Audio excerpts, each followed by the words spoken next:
Alyn Smith, Scottish National Party MEP. This report by one of your colleagues really saying that we need new legislation to guarantee that farmers get fair revenues, and you agree with that? I certainly do. This has been written up by my group colleague, José Bové, a man who, before he was elected, was famous for dumping a truckload of manure on a McDonald's outlet in France.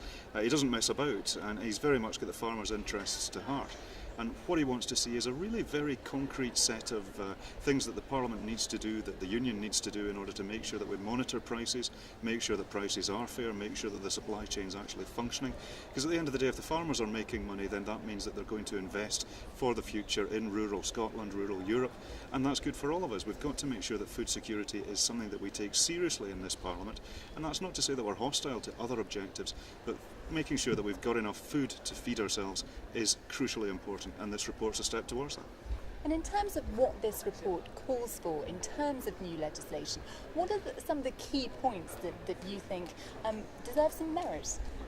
Well, I think one of the fundamental point is the creation formally of a prices and margins observatory to actually keep an eye on who's actually making money out of the food supply chain, because there's a big difference between what the farmers are getting for their produce and what the consumers are paying. So somebody somewhere is making a fair old whack of cash.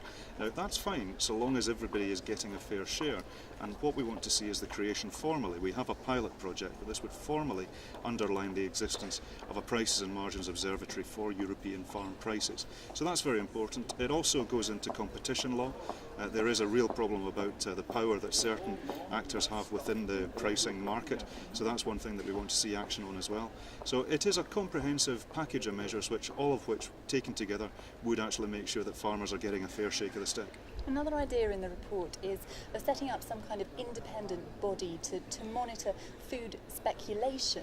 What's the idea and why do you think that's important? Well, it's actually quite telling that this was on the agenda this week. Obviously it's been in the works in preparation for a number of months, but even last week we heard that the Russians have extended their export ban on grain because they've had a dreadful harvest, they've had fires, they've had scarcity. That has seen commodity prices for wheat rocket worldwide. Now, 7 people were killed in Maputo last week in food riots. Now, all of this is interconnected.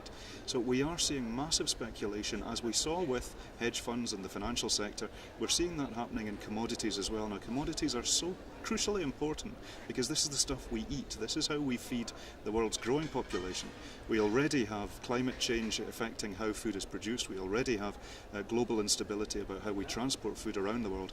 We've got to make sure that speculation, now by all means free market is part of the picture, but if there is irresponsible speculation happening, we need to make sure that that is clamped down on, because this stuff is too important to people's lives. We're already seeing food riots taking place on other continents, happily, not in Europe yet, but that's not to say it couldn't happen.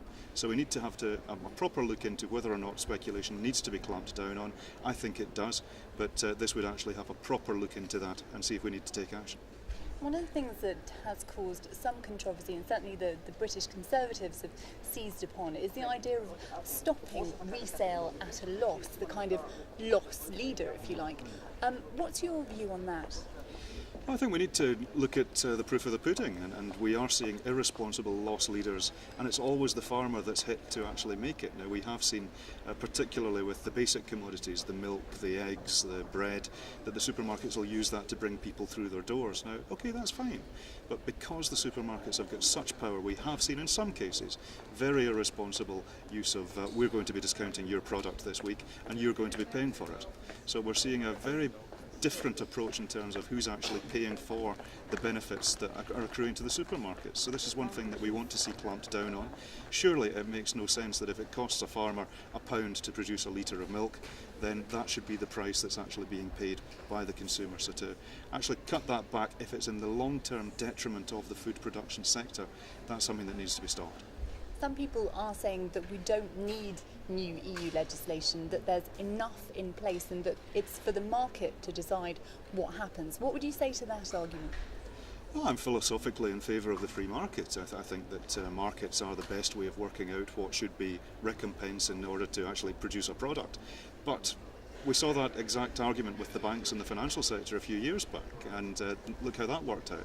Now imagine what happened in the financial sector applied to food, we would have riots in our streets. We would have the entire basis of our society is based on the fact that there will always be food in the shops, there will always be food in the supermarkets. Now, when that stops, society's a very different game. So this is serious stuff that we've got to take seriously. We are seeing irresponsible pricing from some actors in the market. We are seeing irresponsible speculation by some actors in the market. And we need to make sure that if that is happening and it's having a long-term detrimental effect on our ability to produce the food we eat, then that needs to be stopped. And finally, just what about Scotland's farmers? We hear a lot from the farming industry about red tape and bureaucracy. Are they not going to be appalled by the idea of more legislation from Europe? Well, it's amazing how red tape's legislation you don't like, but then if it's regulation you do like, then it's all fine. There is a problem with how farmers are being paid. There is a problem with the food supply chain. It's not delivering a fair shake of the stick for our primary producers. And the fact of the matter is people are walking away from farming. We are seeing big chunks of rural Scotland basically going fallow. We're seeing sheep being withdrawn from the hills. We're seeing production being cut back. That's long-term very dangerous, because that means that for the food we eat, we are reliant on foreign producers. We are reliant on bringing food halfway around the world to actually feed ourselves. Now that's a dangerous place for us to be. So I think this is something that we do need to take action on. Yes, there are a lot of EU regulations, but by and large they're for the protection of the consumer. We've not seen much protection of the producer, and I think we need to actually step that up, and I think that's good news for Scotland's farmers.